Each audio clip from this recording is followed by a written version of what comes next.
time? Yeah. Yes, great. Okay.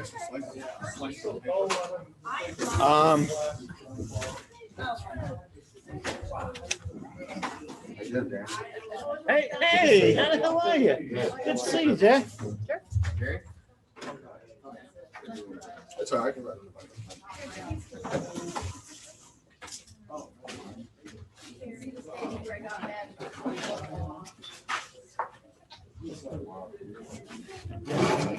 This.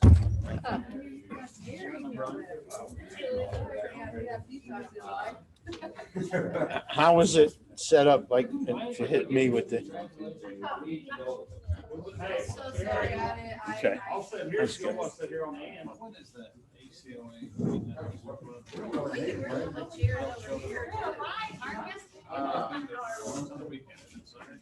Sunday. Yeah, here. I know I've been to the, come on, somebody told me about it. I thought that would be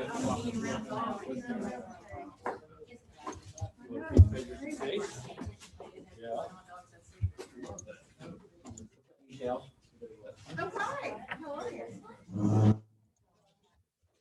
I don't like that. I gave it away. Somewhat. Well, you were. Yeah. I don't like it for the meeting. I don't know what to do with them. Hi, collection. How are you? He'll have a basket up here. I got the date. Did you see it? Yeah.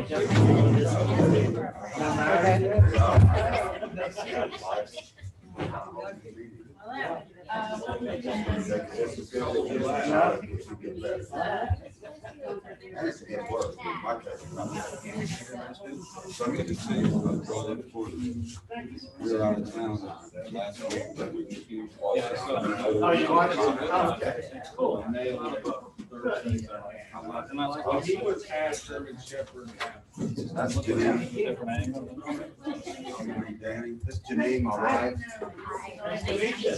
See on Facebook all the time. Oh, thanks. Yeah. Well, we saw you on YouTube. So Oh, okay. we spent some time with you on the phone this week. Thank you. Thanks for that.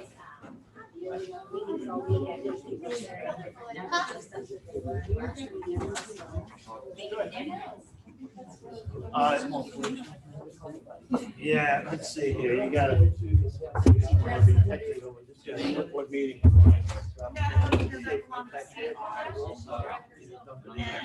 Hey, Danny. Here. So. No, that's a different basket. That's the 530 basket. We use the big bucket here. I've got it on speaker view. Shannon, what's the matter? You sick? I've got it on speaker view. But... Can you put the sound on? I am sick. I've been super sick like all week. Can you hear me? Yeah. Yes. Well, I can't hear you. I don't know why. You can't hear me? I'm unmuted. Wait a minute. She's not muted. I can hear both of you if that helps. One of you guys say something. David, how are you, buddy? I'm good, Danny. I'm good. Can't hear you. Yeah. Okay, we got to figure out why we can't hear you guys. I love him. No, Rena. Tell them that you guys can hear each other. Carla, Lena. Okay. Yeah, I can hear everybody. So let's see what happens if you take them off of that and put it on the I regular. love you. Hi. Hey. You hear us now, Danny? Well, there's gallery view and there's speaker view. So. Okay. David, somebody say something so we can see if we can hear you guys. Danny, can you hear me now? Okay, we still can't hear you. So let's see what. Hey, David, where Let are me you see from? if this is doing it. Scotland. Yeah, that's so cool. You said Donnie. Donnie. That was cool. It's very late in Scotland. It's At 30 where? minutes past. It's very late here. It's midnight. Oh, Meeting audio wow. may not be fully It's worth recorded. it though, huh? We're working on getting you guys to hear you guys.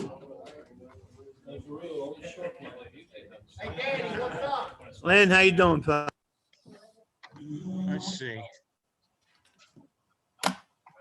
David, talk again, David. Hi, Danny. Can you hear me now? Can't hear you. You're unmuted, right? Yeah. Okay. Oh, So I just heard you. So talk again. Can you hear me now, Danny? I hear you, buddy. I got you. What are you doing up there? What time is it in Scotland? It's 30 minutes past midnight. Oh, you're a trooper. I Okay, know. Shannon, say something. Hey, Okay, we hear you guys. I hate not being there, but I really have been sick. You know I don't miss. You know I'm here. okay. I'm only missing because Shannon's missing. Okay. I've been dead, Rena. There's old Dan from Virginia, and there's Nancy Shope. That's my buddy from Flagstaff. I haven't been drinking, but I understand now. Hey, Nina. Well, I I understand met that. I her think that's got to years- do with how it. many years ago. In Boy, Park. Maybe. It's been 5. Is it? Yeah. Shannon. Well, it came to your wedding. Now, What are you eating? No, it's for Yeah, this. I've been I with made Gary. some. You hear us, right? I was with you 2 years before we got married. and we We're trying to talk here, Danny. I said we're trying to talk. Hi, Danny. You got those worksheets for me? She's still asking for them? From last year. He didn't even hear you. We all in the camera? We're all in the camera. Did you hear what he said? You still asking for them? Oh. He did. I thought somebody else did. This is so weird. I know, but here we are. I know, it's so cool. Where's that? Greg. Okay, guys, we got like 7 minutes. 7 minutes. We could get a game or a round of hand and foot in. Yeah, let's do it. I love you, man. It's so cool to see you there. I love you. Hi, Mud Dogger. How are you? Good. Good to see you. You too. How's life? It's good. I got nothing to complain about. I mean, I could make some shit up, but how's the house? Under new management. Okay.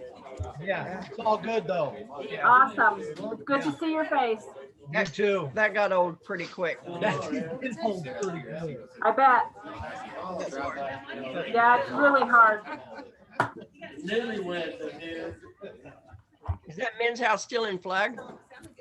We have Foundation House run by Brewster, and we have Freedom House that we run with the board. Bunch of us are on the board. I'm glad you have it. Yeah, we're fixing to expand our services once we get our own 501c3. That's cool. That's great. Monday, Jerry, you got small hand battery powered thermal underwear? Not yet. You'll need 8 degrees. Hey, Thank you, Gary. David was here from 10, Scotland. 15, when's it start snow? Who? 8 degrees. Yeah, Friday night. That's just the point there. Disrespectful. It's cold. It doesn't work this way. Funny girl. Same. My sponsoring is coming from Flagstaff. Yeah, yeah. Folks from everywhere, I don't even know. I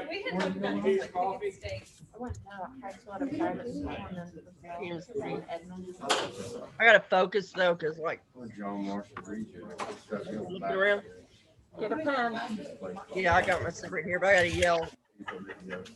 I don't want to bust my ass with this thing. I already moved the table down, so it's a lot better in this room though. Oh, yeah. Yeah. It's a candy flower jewelry made up for real estate. Retailer, thank you. There's some seats right up front. There's some seats over there too. Danny, this is a lot better class. Yeah. A lot more room, man. Yeah. So did you get rid of your Cadillac? Yeah. What are you driving now? An Acura. An Acura. Like it better? but I got a good deal. Pass up a good deal. Brand new car, I didn't have to come out of pocket, not a penny. Oh, hell. Smart. My payment's $200 cheaper than $200 cheaper than it was. Absolutely. And the guy was out of warranty. Time to move on. Yeah. Yeah. I only had 50-something thousand miles. Lonnie Jack. Yeah. That's not hard anyway. Hey. A buddy of mine, Wiley, that lives in Lodi, California, he bought one of them high-end Cadillacs. It's got four doors and stuff. Yeah. It's like 2011. Phenomenal. Hey, Johnny. 200. Yeah, mine went to. Right. Okay. Oh, you have that kind of Yeah. Cadillac? Oh, well, you know what I'm talking about. Yeah, those things are Man, he bad. put it in reverse and the deal would pop up out of the dash and the camera. Yeah. I'm like, I'm in the Batmobile. You Uh-huh. know? I thought it was pretty cool. Yeah, it had all kinds of stuff in it.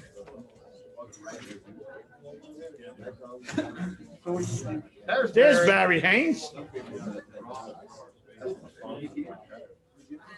There's some tables here nobody's sitting at. See that? You come in late, you become nobody. He's the guy that got the original King something to leave, man. Remember that? It's your big book. So jealous. I'll go buy it.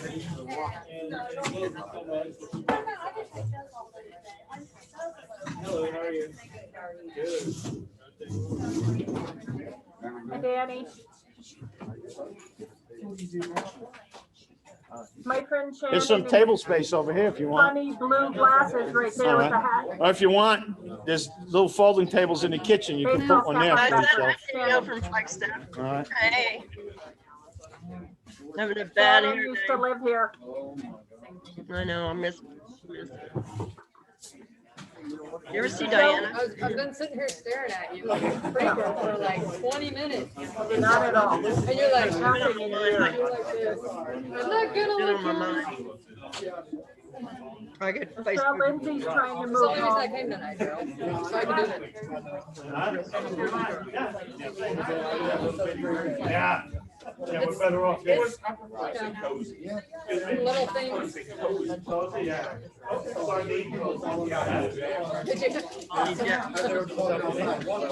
This is better. Yeah.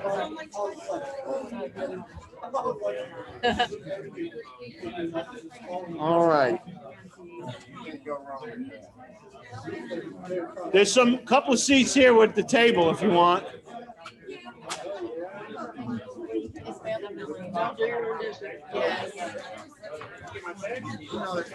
I was really, really happy.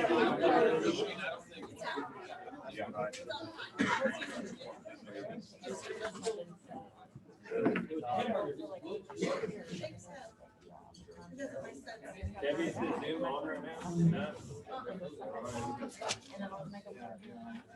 Yeah. Don't ask me. No idea. Is it right there?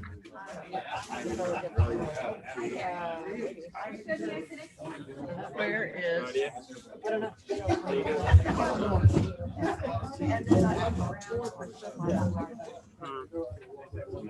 You know what the code is? No idea. I have it in my phone, but I can't pull it up now. I got my phone shut off. Scott gave it to me. I'm pretty sure this was it. I have it. You'll need it. Check say before that. All right, everybody. Mine or did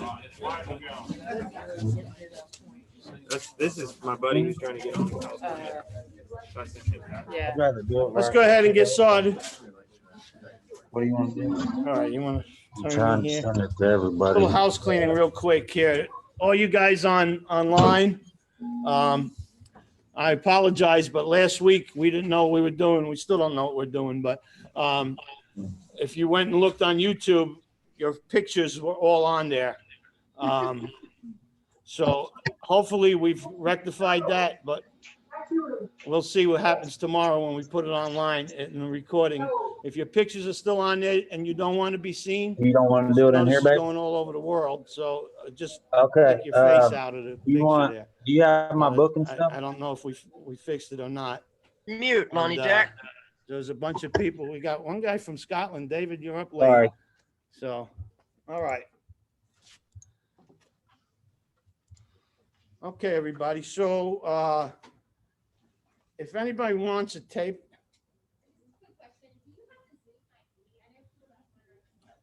I have it.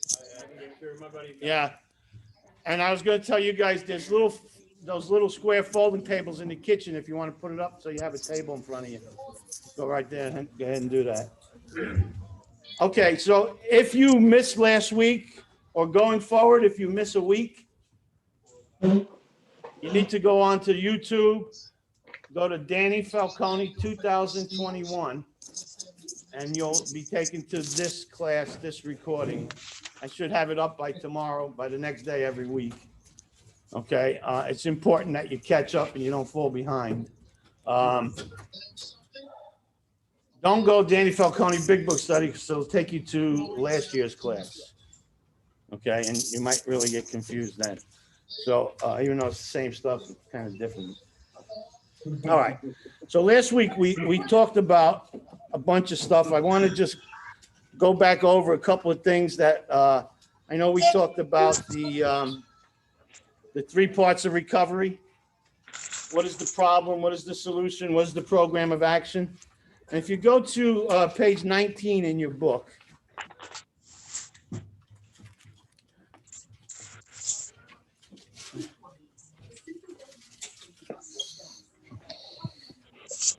the next to last paragraph says, we have concluded to publish an anonymous volume setting forth the problem as we see it.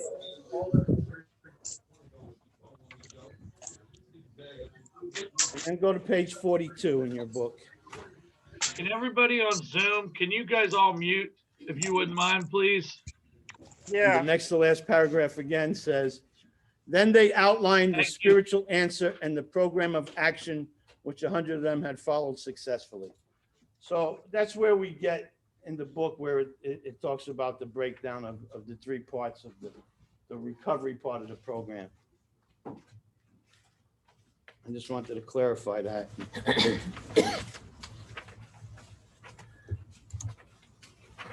And talk a little bit more about, I know we talked about some of the slogans that we hear, but I wanted to go over, some more.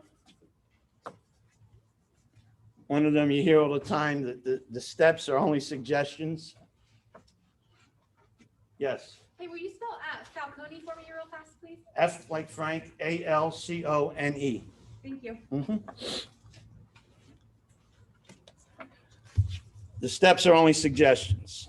So the book tells us that here are the steps we took, which means that we've carried them out with action, okay?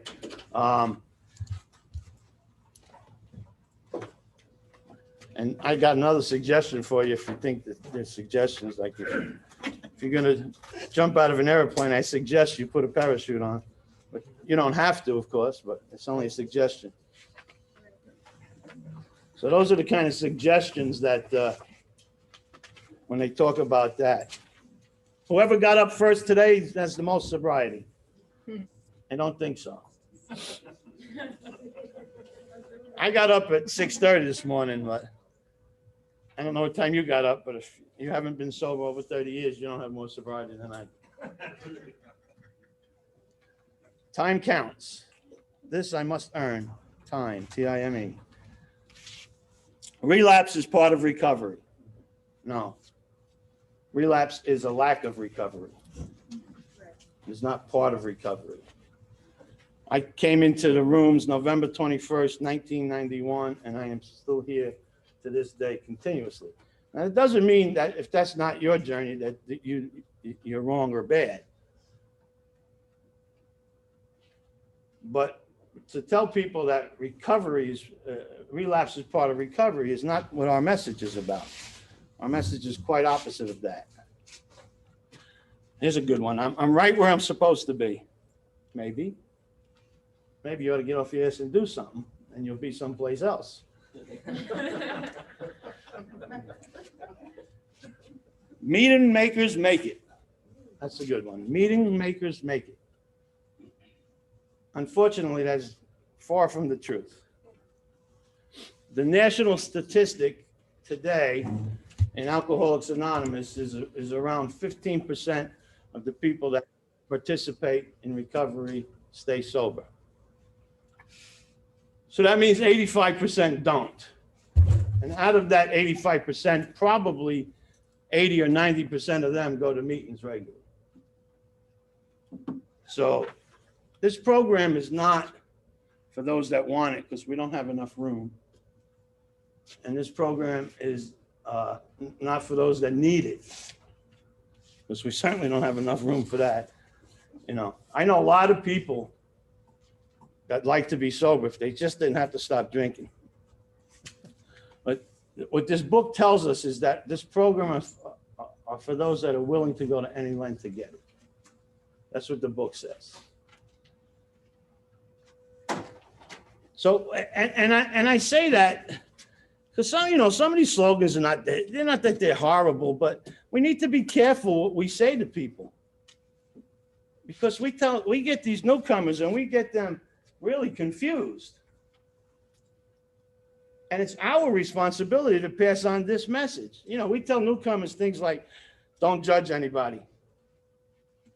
Then 2 minutes later, we tell them to stick with the winners.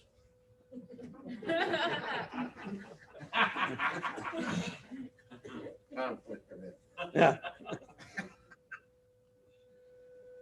And we tell people, new guys, to don't change anything in the first year, right? Tell them that all the time. Then they'll sit in a meeting and somebody will say, well, the book says we got to change everything. It's kind of confusing. Don't make any major decisions in the first year. It's another one. Don't make any major decisions. I don't know about you, but have you read the third step? It suggests you make a decision. So we got to be real careful what we pass on. What happens a lot in recovery today is that somebody will come in and they'll be in a meeting and they'll hear somebody share. And, people like us, we could shoot the shit, we're good at that. And so somebody will share something eloquent and that person will go up to them after the meeting and they'll say, I need help. Can you sponsor me? And they'll say, yeah. You powerless of alcohol? Oh, yeah, I think so. Is your life unmanageable? Oh, yeah, my life's unmanageable. Can you make a decision to turn your willing life over to the care of God? I don't know. Are you willing to believe in a God? I don't know. Are you willing to believe I believe in it? Yeah. Okay. Let's write a fourth step. And we take them right to the fourth step. And we've completely bypassed the problem and the solution. And we're taking them immediately into the program of action. And they don't go through. And as you're going to learn in here, you're going to learn things. I don't care how long you've been sober. You're going to learn things in here that you've read before and you've probably looked at before, but never really looked deep into it. And hopefully you'll pick it up in here and it'll help you in carrying the message. Because most people, you'd be surprised, most people don't understand why they're powerless. Now, if you've been through this and you know the answer when I ask you a question, don't answer it. Let some of the new people going through this for the first time get it. Because if I ask people like, what was your drug of no choice? Alcohol. Alcohol? So why are you powerless of alcohol? Didn't work anymore. Okay. So if I asked 100 people that, I'd probably get answers like, once I start drinking, I can't stop. I can't control it. It controls me. Those are your typical answers of people not only that are new, but have been here for a long time. And what we need to understand is that your lack of control, your loss of control, your inability to control is not why you're powerless. Those are results of being powerless. Completely different. Very important to understand that. Your lack of control, your loss of control, your inability to control is not why you're powerless. Those are results of being powerless. And I ask people a simple question all the time. What is the first step in recovery? What is the first step in recovery? Anybody want to take a shot at that? What? Huh? Huh? Defeat. Defeat is the first step in recovery. What book does that come out of? That came right out of the founder. The Founder? You're that old? What does our literature tell us? What is the first step in recovery? We admitted we were powerless over alcohol, that our lives have become unmanageable. That's not what the book tells us. That's what most people think. What is the first step in recovery is on page 30 in your book. If you turn to page 30, the second paragraph says, we learned that we had to fully concede to our innermost selves that we were alcoholics. This is the first step in recovery. So here's the problem. When somebody thinks that the first step in recovery is we admitted we were powerless, what that is, that's the first of the 12 steps. That's the first step of the 12 steps. But it's not the first step in recovery. Because if you've done nothing from the minute you walk in the rooms to the minute you get to step 1 on page 59 or whatever page it's on, and you read that we admitted we were powerless, if that's all you've done,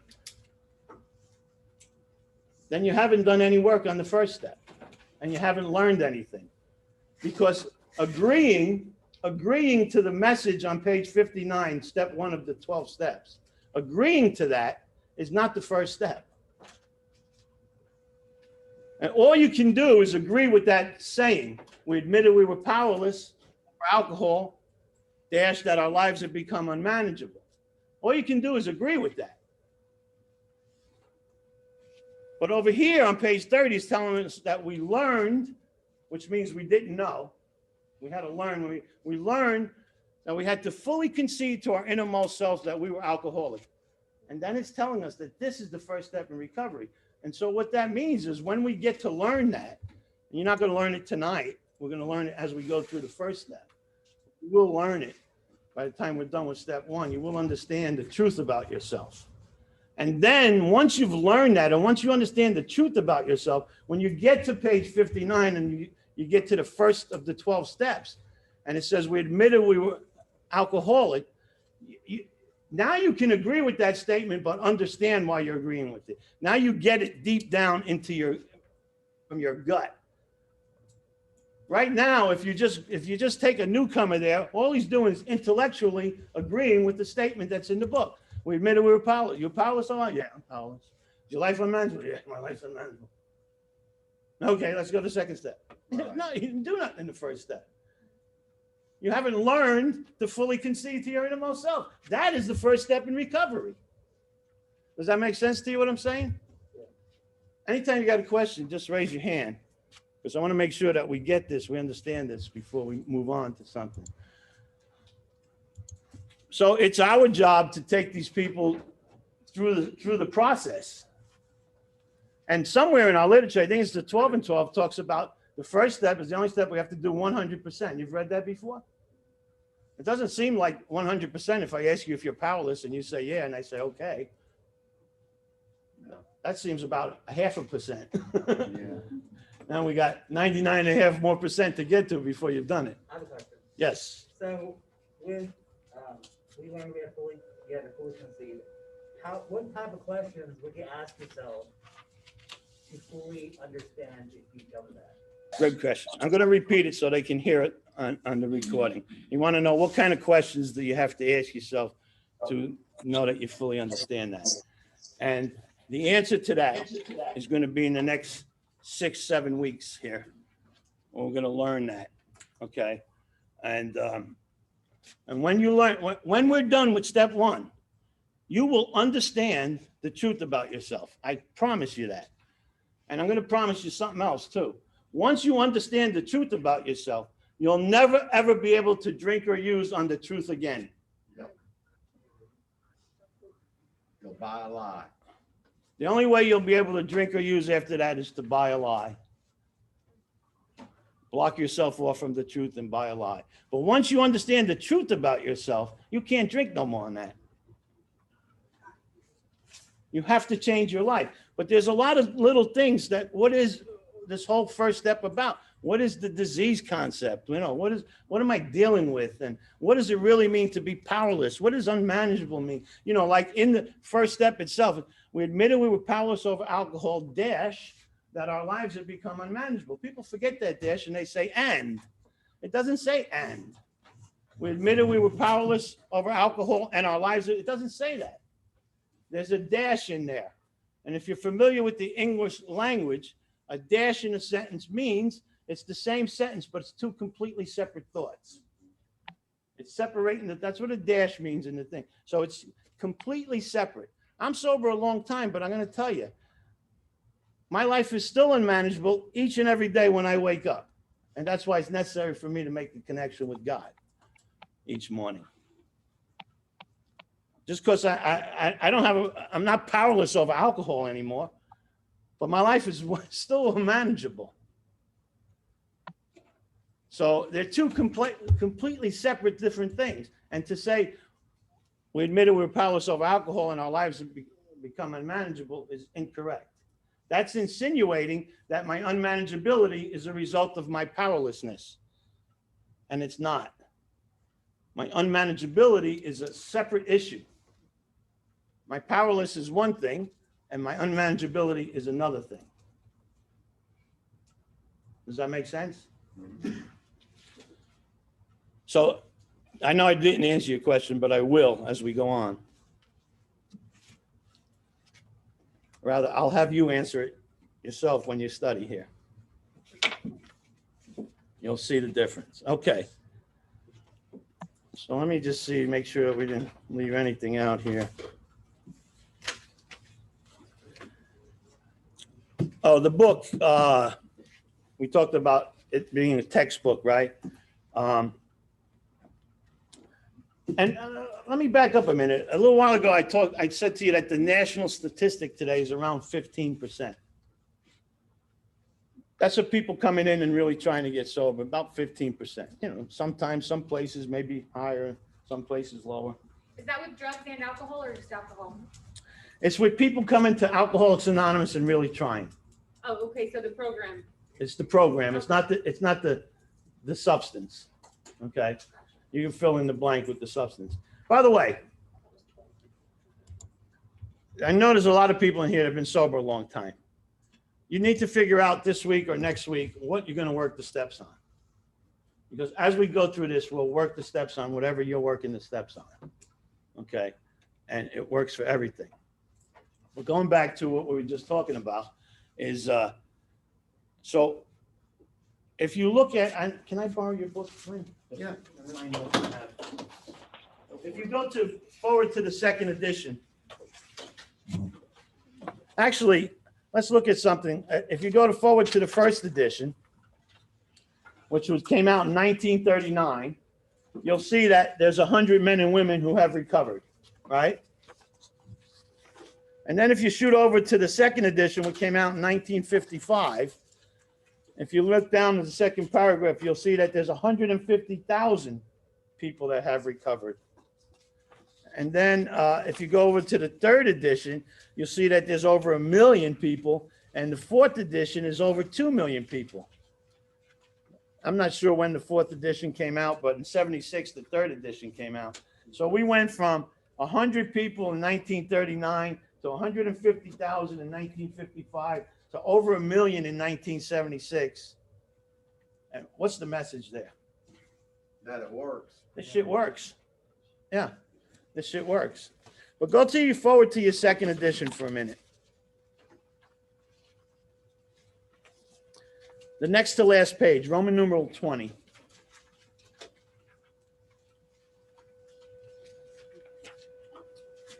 And on the top of the page, it says, public acceptance of AA grew by leaps and bounds. For this, there were two principal reasons: the large number of recoveries and reunited homes. These made their impressions everywhere. Of alcoholics who came to AA and really tried, 50% got sober at once and remained that way. 25% sobered up after some relapses, and among the remainder, those who stayed on with AA showed improvement. So in 1955, the statistic from AA was that 75% of the people got sober, 50 at once, and 25 after some relapses. That was their statistic, 75%. Here we are in 2021, and we're at a 15%, and it's been that way for years. Don't answer for them. What do you think is to contribute to that difference? 75% and 15%. What do you think it might be? Drugs? Somebody said drugs? You know what? You'd be surprised how much drugs was around in the 1920s and 30s. Heroin was bad. Cocaine was practically legal back then. So, yeah, opioids were, easy to get. So maybe, you know what? Let me give you 2% for drugs. And I don't even think it's that much. What else? Denial. Wait, I'll get back to that. Huh? The legal system? The legal system? Maybe lack of knowledge, knowing about AA, maybe? Okay. What did you say? Denial. I think denial is the same for a drunk today as it was in 1920 or 1930. I think the pain and suffering that a drunk goes through today is the same as it was back then. I don't think there's any difference between the loneliness and the despair that we go through now or when we went through back then. The legal system, I'll give you 2% for that. There's nothing that you could come up with that makes the great leap of the percentage from 75% to 15%. But something interesting happened in 1956. Don't forget, the big book, second edition, came out in 1955. In 1956, the AMA, the American Medical Association, declared alcoholism a disease. Once the AMA declares anything a disease, hospitals have to treat it. They don't have a choice. They have to treat it. So in 1956, they started opening up wings in these hospitals with these great, kind, loving people that really wanted to help people like us. Totally clueless they were, but they had good hearts and they were good people. And the book tells us that nobody can help us but like one alcoholic with another, right? And again, remember what we talked about last week, that Bill and Bob were the first guys to describe what the problem is, right? That other people stopped defining us when Bill and Bob got together, right? And now we're defining ourselves now. We know what the problem is. We know what the solution is. We know what the program of action is. We can recover from that. We're not hopeless, right? So, but ever since 1956, and then buildings started opening, treatment centers, and most of them were good, kind people, and had their motives were good. If you go bring a meeting into a treatment center today, and you look at some of the stuff that a lot of treatment centers today, if they're getting federal money, they can't even have a big book anymore. It's a shame. It's crazy, but if you go into a treatment center today, and here's a sheet of papers like that, here's your first step. Here's your second step. And they give you all these papers, fourth step, sheet like that, just crazy stuff, right? What's happened since 1956 to today is little by little by little what you said. We've gotten away from the book. From 1935, or when the book came out in 39, to 1955, or 56 actually, all they had to recover was AA. They go to an AA meeting, they had a book, they had a sponsor, they went through the work, and their lives changed at a 75% success rate. Some of them after some relapses, 50% at once, and I'm one of the 50%. I'm not. You don't have to be. I don't say that to brag. I just want you to know that that's still true today. It still happens today. That statistic is still true today. This book is so amazing. As we study this book, we're going to come to some pages where AA stamped their approval on something. I'm not going to get into it now, but I promise you we'll go over it. In two parts in the book, they stamped their approval on something in 1939, and it wasn't medically proven until 1976. How do you like that? Wow. How do you like that for a powerful book? If I'm not mistaken, I think the only book that outsold this book is the Bible. There's that many copies of this book has been sold. But getting back to what we're talking about, up until 1956, all they had was the directions in the book here. The clear-cut, precise, specific directions, right? Today, there's all kinds of ways to get sober. And you go to these treatment centers, they teach you all kinds of these things. One of the things they teach in treatment is that relapse is part of recovery. So you can see why, and I think it's important to understand that and to, as we work with others, to pass that on, because the truth of the matter is that the people that have the percentage that stay sober are the people that stick to the big book. Learn the book, learn the directions in the book, practice it in their life, teach it to others. And you continuously grow spiritually. I work the steps every year. You know why? Not because I'm no great guy or anything like that. I work the steps every year because I do this class. If I didn't do this class every year, people say, oh, it's really good of you to do this class. Why are you doing it? I do it because I don't know if I'd really be working the steps. I'm 30 years been doing this, you know. I'd probably take a couple of years off. I don't need to work steps this year. But I do the work that we're doing in here with you. It's that simple. So if you want to grow spiritually and learn, work with others. Pass on what you learn. Teach this and pass it on. That's what we do. That's the miracle of this program, is to pass it along. Okay, I think we're all caught up with all that formality stuff there.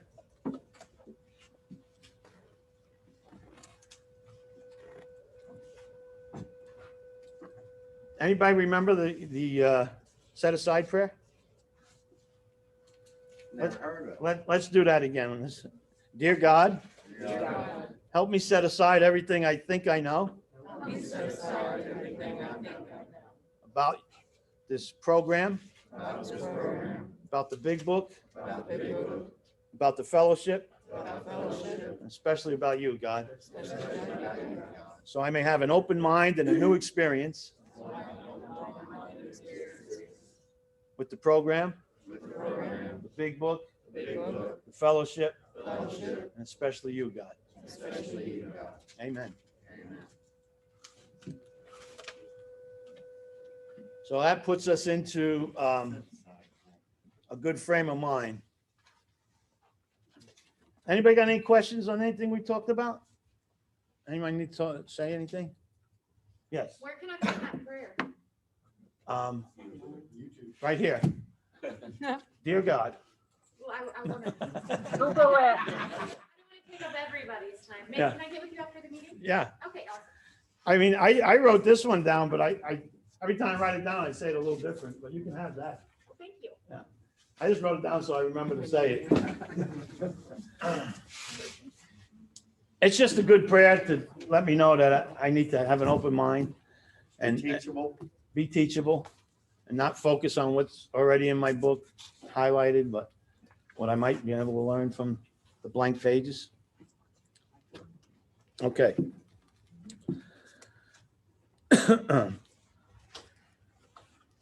All right, so let's go ahead then. We talked about the forwards. And let's scoot over to the doctor's opinion. All right. We'll go to the second page of the doctor's opinion. One thing I want you to do, I think it's good to do, is every time you come across the book talking about mind and body or mental and physical to highlight that. Because I shared with you before, I think there's 156 times it says that. Twofold. Mind and mental and body and physical.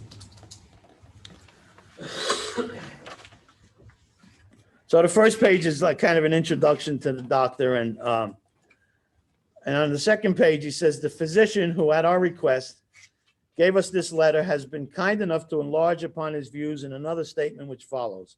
In this statement he confirms what we who have suffered alcoholic torture must believe, that the body of the alcoholic is quite as abnormal as his mind. Now, why are they saying that? Why are they focusing on that? Because alcohol is a central nervous system depressant, but it doesn't act that way in my body. Okay. Okay, I don't know the medical thing to that. You may be right. But the importance here is that what the doctor was saying is something that was quite contradictory to modern times at that time, where they thought there's mental defects, that people like us was something wrong with us. I don't know if they had that medical information back then, but again, you very well may be right about that now. But back then, when the doctor wrote this, he was focusing on what he thought needed to be focused on, because they didn't talk about the body being alcoholism destroying the body. They talked about the alcoholics were weak and mental defects, and there was something the matter with them. Lack of willpower. Yeah, well, that kind of stuff. So it was just a mind frame, really. So the doctor started focusing on the physical aspect of the disease. It says it did not satisfy us to be told that we could not control our drinking just because we were maladjusted to life, that we were in full flight from reality, or were outright mental defectives. These things were true to some extent, in fact, to a considerable extent with some of us. But we are sure that our bodies were sickened as well. In our belief, any picture of the alcoholics which leaves out this physical factor is incomplete. So he's focusing on the physical here. The doctor's theory that we have an allergy to alcohol interests us. As laymen, our opinion to its soundness may, of course, mean little. But as ex-problem drinkers, we can say that his explanation makes good sense.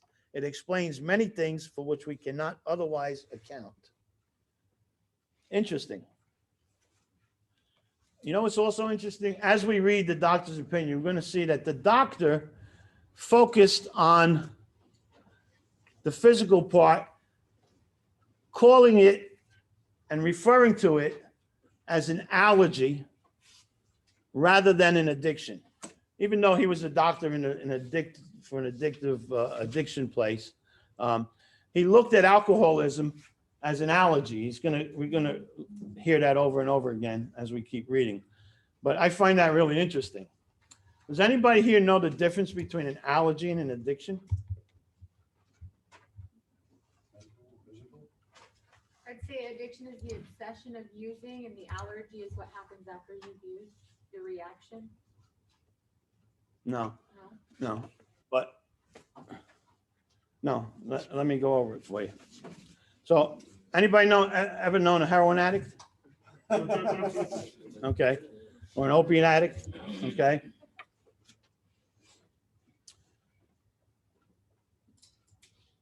An addiction, when you appease the addiction, whatever your addiction is, when you appease it, if it's heroin and you put heroin in your system, whatever it is, nicotine, you smoke it, whatever it is, when you appease the addiction, it lessens the desire for more. Temporarily. It's temporary, but it lessens the desire for more. You've never seen a heroin addict take a shot and then 2 minutes later load up another. You see that with a crackhead, but not a heroin addict. But yes, when you appease the addiction, it lessens the desire for more. Lessens the desire for more. An allergy, though, is quite the opposite. I have bad hay fever. Oklahoma kills me with it. Sometimes my eyes, I want to take a fork and just scratch my head. It's so bad. And some people have allergies to foods or things or different things, right? Have you ever had a reaction to something and you broke out in a rash, right? Poison ivy. What? And that's different. I'm talking about an allergy. That's poison ivy, not an allergy. Chocolate, strawberries, whatever your thing is, you eat chocolate, you're allergic to it, you break out in a rash, you get the hives, right? What happens when you scratch the rash? It greatens the desire for more, doesn't it? Yeah, you just can't. When you appease the allergy, it greatens the desire for more. It doesn't lessen the desire. When you appease the addiction, it lessens the desire for more temporarily. But when you appease the allergy, it greatens the desire for more.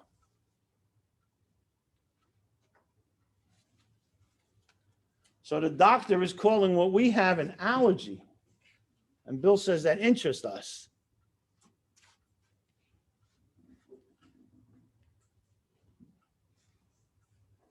So now I have an allergy. Let's go over to, let's just skip over for a minute to, my pages are falling out of my book here. I don't know, because my pages are falling out. Wait a minute. Yeah, go to page, it's going to be different in my book, because, let me see where you are.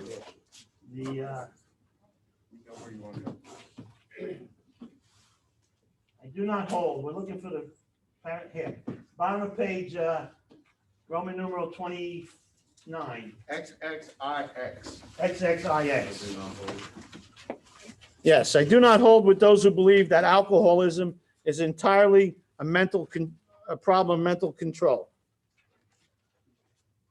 I have many men who had, for example, worked a period of months on some problem or business deal which was to be settled on a certain date favorable to them. They took a drink a day or so prior to the date, and the phenomenon of craving at once became paramount to all other interests, so that the important appointment was not met.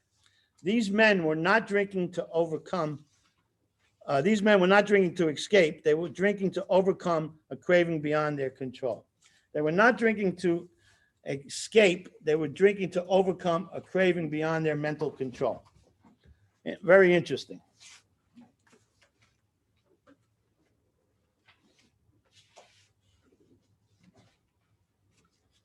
What they're telling me here is that once the allergy has been ignited, and it's kind of a three-part setup that happens here. I put a drink or a drug in my body, I ignite the allergy, and the manifestation or the way the allergy works itself out is the phenomenon of craving. I want more, right? Now that doesn't always happen. And the reason it doesn't always happen is because we don't always set the allergy off when we put it in our system. The later stage of alcoholism you have, the more developed it is, the more likely that allergy will be ignited. But but here's the kicker here, what the doctor just said. These men were not drinking to escape. They were drinking to overcome a craving beyond their mental control. So once, if I'm allergic to chocolate, right, go back to that again. Once I put the chocolate in my body, it doesn't matter how much willpower I muster up. It doesn't matter how much I pray. It doesn't matter how much I wish for it to not happen. The hives are going to come because it's no longer to do with my mind. It's beyond my mental control. It's now a physical thing. You get it? Yep. And the same thing happens with the drink. When you put the drink in your body, it's no longer a problem of mental control. The book is saying it's beyond their mental control. They weren't drinking to escape. They were drinking to overcome a craving beyond their mental control. So their mind couldn't stop it anymore. It now becomes, initially, it's the mental thing that makes me drink. I buy some lie. This time's going to be different. I deserve it. Nobody will know. I could just drink one. All of those things, right? Or any of those things. And then once I put it in my system, now it's got nothing to do with the mental anymore. It's completely a physical aspect now. And you will drink because you have to overcome the craving that's beyond your mental control. Does that make sense to you? So the allergy, if you ignite the allergy, you're screwed. You have to have more because the allergy greatens the desire for more. It does not lessen the desire for more. In other words, you can't satisfy. You can satisfy it with another drink. But it's over and over and over, yeah. Yeah, no, you can't satisfy it. Yeah.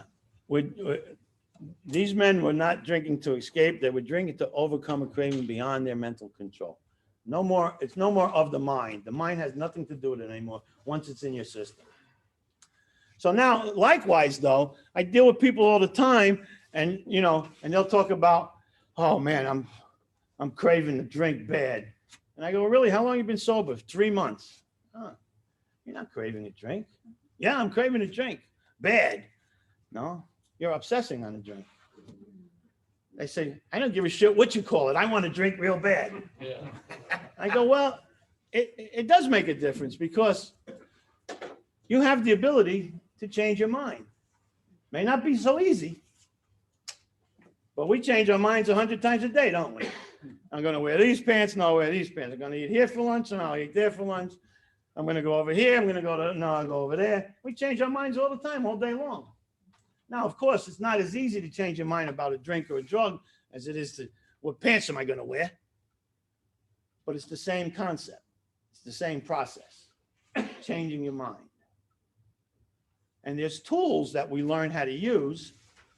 Like the first one would be hit your knees and ask God to help you.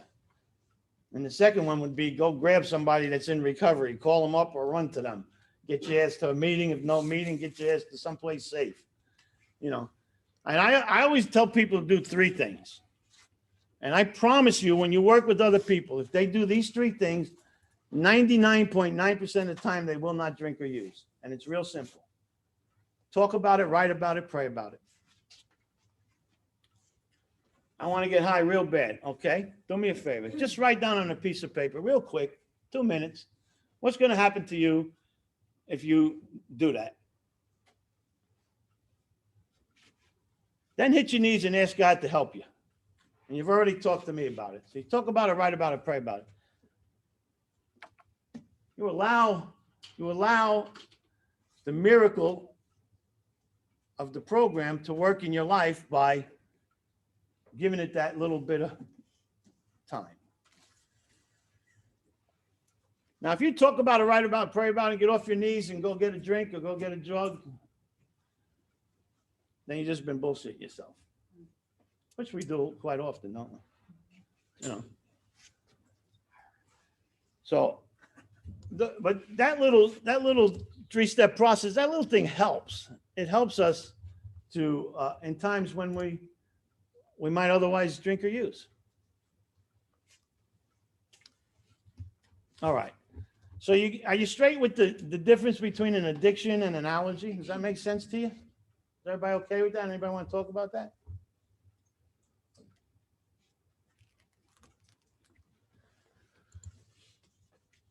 So we're still on the same page in the book then. It says, though we work out our solution on the spiritual as well as the altruistic plane, we favor hospitalization for the alcoholic who is very jittery or befogged. Does everybody? Yes.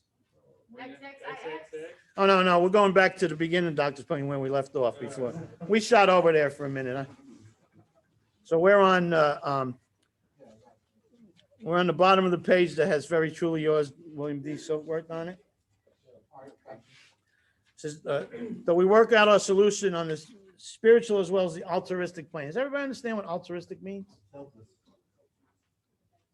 Yeah, selfless. Yeah. From the word altruism. Okay. So we give of ourselves without looking for anything back, right? A lot of people go to H&I meetings, hospitals and institutions, and bring meetings to rehabs and hospitals and stuff. And if is if you ask them why they do that, you'll get a lot of answers like, it helps me stay sober. And really, that's not the reason you should go there. The reason you should go there is to carry the message. Mhm. And there's a lot of times I've been to thousands H&I meetings, thousands of them. And there was many times I just wanted to stay home and watch something on TV or do something else. And I didn't want to go and I didn't want to be there and I didn't want to do it. But I did it anyway, because it's my job to carry the message whenever I can. And if I took a responsibility on, I need to follow it through. Somebody asked Dr. Bob before he died if he can describe what's best for AA. And Dr. Bob said, I could sum it up in 2 words. And you know what the 2 words were? Humility and responsibility. That's what Dr. Bob said. Humility and responsibility. I don't know about you guys, but I wasn't responsible to nobody ever in life before I got sober. Shit, I wasn't even responsible to myself. Yeah.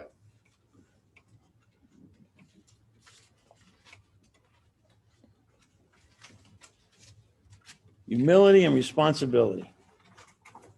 2 foreign words to me when I got here. So the reason that you bring a message to these places is to carry them, the message, the AA message. Not because you're looking, that it's going to help you. As a result, it helps you. But if that's your motive, you're going there for the wrong reason. Yeah, but when you left those H&Is from doing what you didn't want to do, when you didn't want to do it, you felt better, right? I mean, you felt like you... Yeah, I felt better, but a lot of times I left there and went, damn, I could still get home and catch what I was going to do. felt better. Yeah, you feel better, but, Well, that's what Bill said. Yeah. Best thing to fix a bad day. Yeah. Is go work with another. Yeah, but I'm not talking about having a bad day. I was talking about having a good day and wanting it to continue. I didn't want to waste, I didn't want to give up my time. I'm having a good time right where I'm at. I don't want to leave. I remember one of the last times I went to the Norman place before they closed it down. I can't remember who was with me, but I took somebody, one of my sponsees that had like 6 months sober. And at the time I had like 18 years or something like that. And we went in there and we were in the yard talking before the meeting. And the guy thought that he asked me, you just got in here tonight? And I was like, no. Well, what are you doing here? You're not a client here? No. And he thought my sponsee was sober for many years. He thought I was a client there. So he talked about, humility. Okay. Wow. So last week I gave you the difference between action and activity, right? That's a big help for us, right? I want to give you a formula that I think you should write down that we're going to run across a couple of times in the book, and write it as an equation, like a math equation, and it's knowledge plus practice equals learning. Bless you. Knowledge plus practice equals learning. Learning changes character. Character changes the way we live. Knowledge plus practice equal learning. Learning changes character. Character changes the way we live. Hey, and my Zoom people there, if you got a question, just jump in. I hope we can hear you. Are we able to hear them? Somebody say something there. Hello, hello. Oh, maybe we can't hear you. Well, most of them are muted. Hello, hello. Yes. Danny. Okay.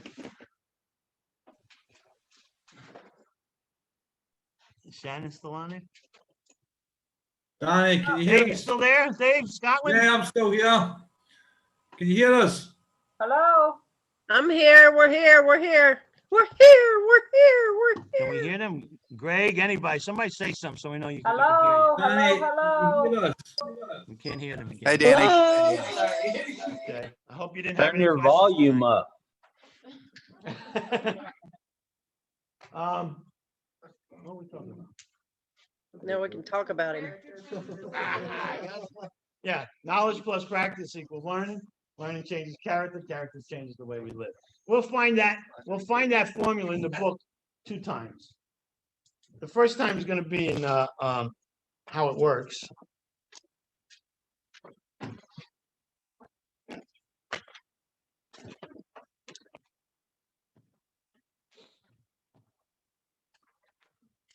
Page 58.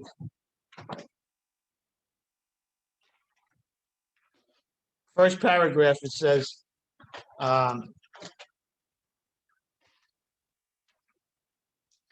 there are such unfortunates in the middle of the first paragraph.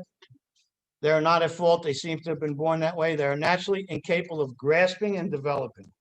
Grasping is getting knowledge, and developing is practicing that knowledge. So the only way that we learn in AA is to practice the knowledge that we get. This is unlike any other course or class you'll ever take. I had one, yes. Grasping was what? Grasping is knowledge, getting the knowledge.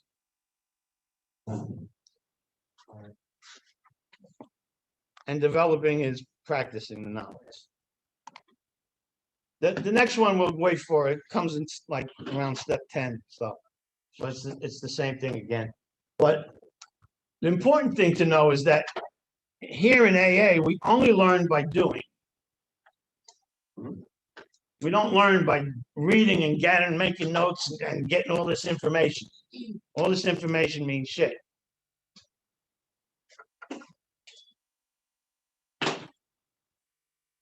Barry and I go way, way back. I tell you, he was the first time we did this many, many years ago. Barry's got an extensive library at home. Probably hundreds of books. How many have you read?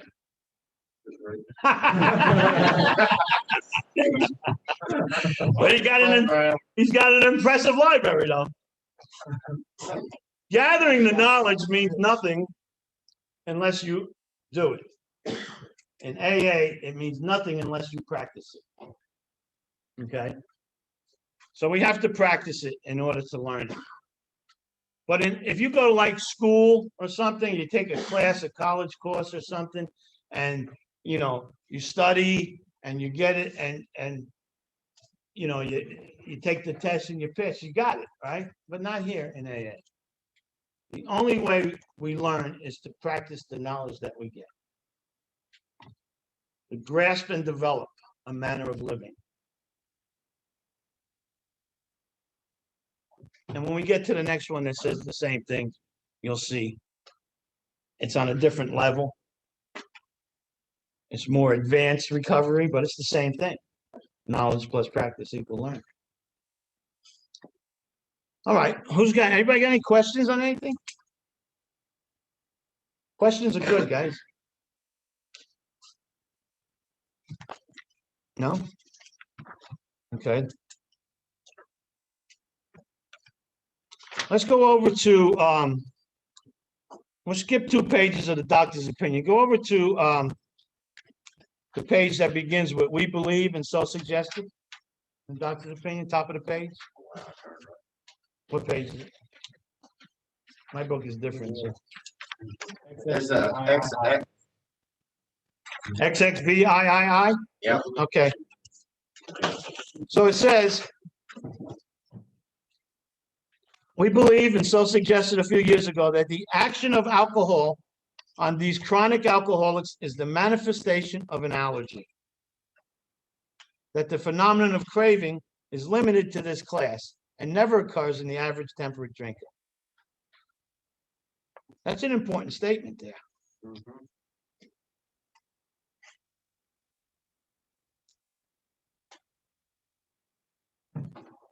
That the action of alcohol on these chronic alcoholics is the manifestation of an allergy. The phenomenon of craving is limited to this class. So, getting back to the person that has 90 days sober, and they say they're craving a drink. No, they're not. They're obsessing on a drink. If you don't have a drug in your system, alcohol or any other drug in your system, you can't crave. Once it's out of your system, there's no craving. It's the mental part. So we're dealing with a twofold disease that my mind is trying to kill my body and my body wants to kill my mind. All right? My mind insists that I drink, tricks me into drinking, lies to me so I drink, and then my body ensures that I drink more. And I keep drinking. It's a vicious cycle to be stuck in.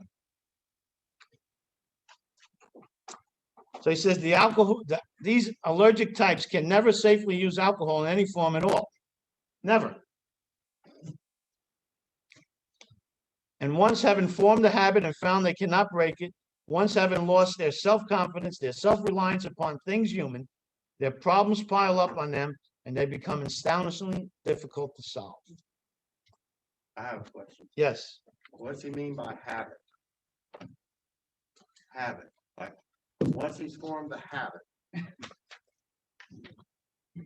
Once having formed the habit. Yeah.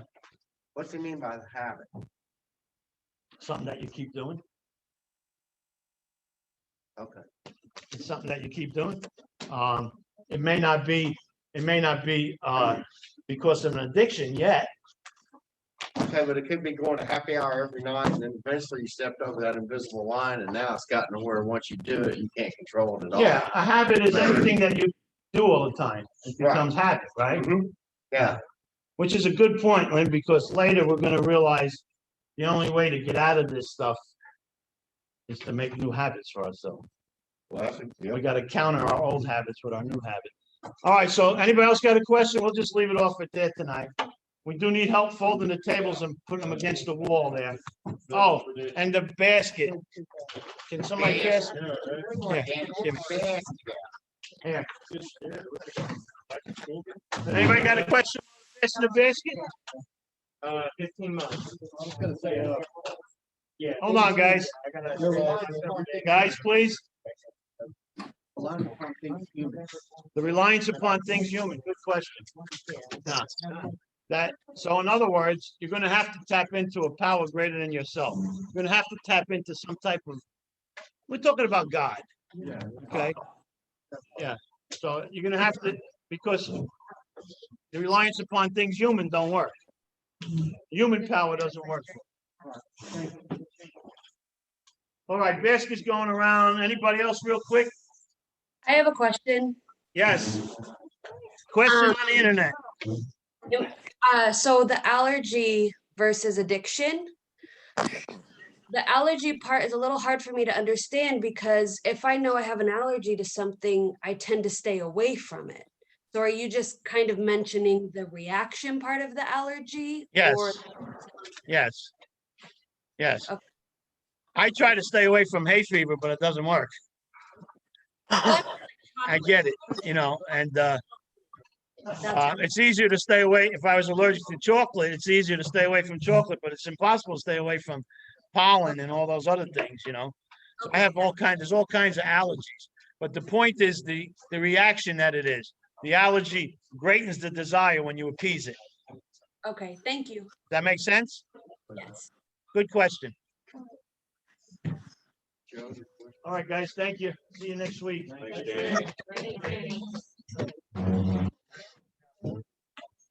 Danny, thank you very much. See you next week. I'm going Hey, to bed David, now. all right. Bye, Scotland. You're welcome. Bye, guy. All right.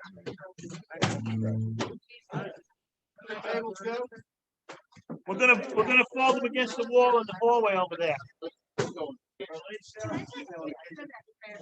I gave it to her. She's got it, yeah.